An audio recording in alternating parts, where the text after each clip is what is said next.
Hey everyone, how's it going? So what am I working on now? I have an '05 Dodge Dakota with a 3.7, and it's got a very strange problem. And the problem is that every, say, 3 weeks or so, one of the fuses blows inside the underhood fuse block. When that fuse blows, vehicle shuts down. Shuts right down. When it shuts down, you can't crank it, nothing happens. You still have your lights on your dashboard and stuff like that, but you can't crank it. It's almost as if communications have gone dead. So I started looking into it. I found the blown fuse. I couldn't find anything wrong with it. So what I wound up doing was I put a fuse in it, drove it. Couldn't make it happen again. I tried grabbing a harness, moving a harness from here to there to everywhere. Couldn't make anything happen. Okay. So at that point, it's like, what do you do? Gave it back to the customer. 3 weeks goes by, roughly. Guess what? Blows the fuse. Had it towed in. All right. So now I'm checking. Like, all right. It's already got a new PCM in it. This thing had blown the motor, and it had some issues before. So it wound up getting a motor replaced, and it also got a PCM replaced. I don't think any of that has anything to do with this particular issue. I was able to inspect the harness where it goes behind the motor. You take the inner fender wells out, and you could see the harness pretty clearly. I wanted to make sure nothing was pinched, anything like that, and everything looks fine. Grabbed the harness, like I said, moved it, everything, whatever I could think to do, couldn't make it happen. So, at that point, I was like, all right, well, it already blew the one fuse and it got stuck. What do you do now? So, that fuse internally feeds circuits to control the fuel pump relay and to control the AC compressor relay. It probably feeds a few other things. I just didn't look into it. Now, those circuits, if there's a failure in those circuits, the problem is actually in the fuse panel itself. However, that circuit goes out of the fuse box and splits in three. Let me show you. So here is the fuse box, and it's actually this upper fuse here, the one closest to the green one, this one I'm touching. That's the fuse that blows. Now if you look down here, where are we? There it is, fuse 7, 10 amp. It goes down, it feeds the AC clutch relay. Like I said, the circuitry is internal to the fuse box. This whole thing here is the fuse box. It goes internally and feeds the fuel pump relay. However, it comes out right here. It comes out and goes back in and feeds the front control module. The front control module is actually this piece here. Okay. Then from there, it goes down and it feeds, I'm trying to read this. Yeah, the PCM, and it also feeds the Sentry key entry module. That's for your remote, your key remote, to unlock and lock the doors. Okay, so how do you determine what circuit's actually creating the problem?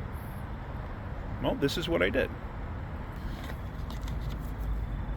I got 3 fuses now, 7.5 amperes, in there that I tagged into the harness.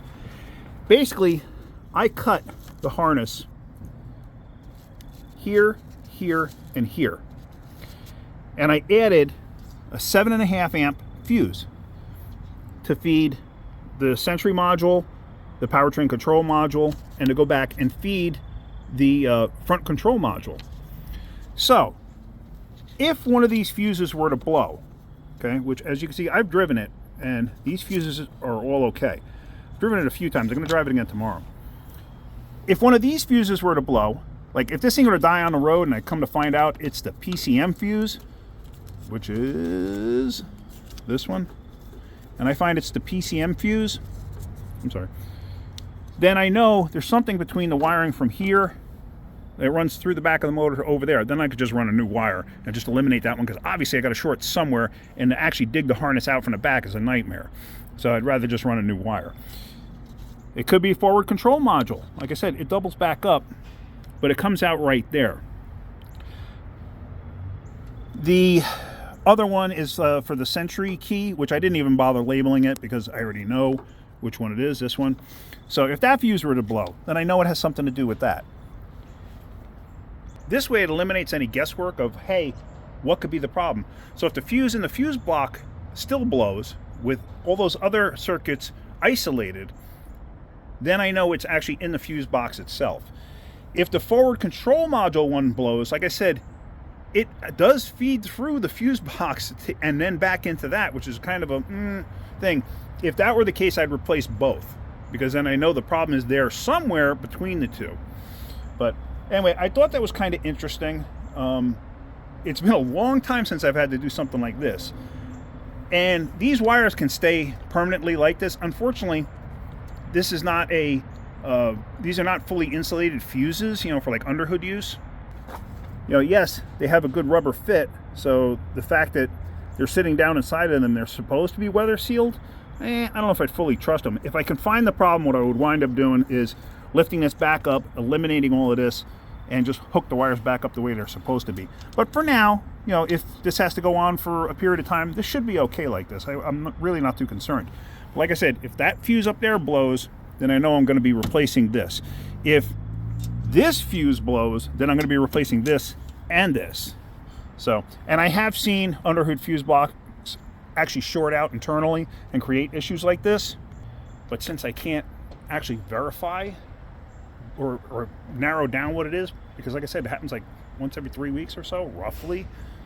I don't want to sit there and throw a fuse block in it and that module in it, and spend $500 or whatever it's going to cost me to find out that, hey, it's not that. I got to shorten a wiring harness somewhere. But this is a good way to narrow down, what could be the actual problem.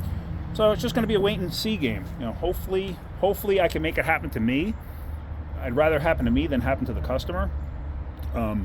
Just for safety reasons. I feel better about it that way. I would hate for a customer to take it out and then have a problem and get stranded somewhere and not know what to do. But sometimes you got to do what you got to do. You have no choice. I can't drive this thing every day. So anyway, that's pretty much it. I thought I'd show you that. I thought that's kind of interesting what I wound up having to do. Like I said, it's been a long time since I've had to do something like this. But every once in a while, you got to do what you got to do. All right, guys. Hopefully you got something out of that. If you did, hit that like button. If you could, please subscribe. That's it. All right. Have a great day. Keep wrenching.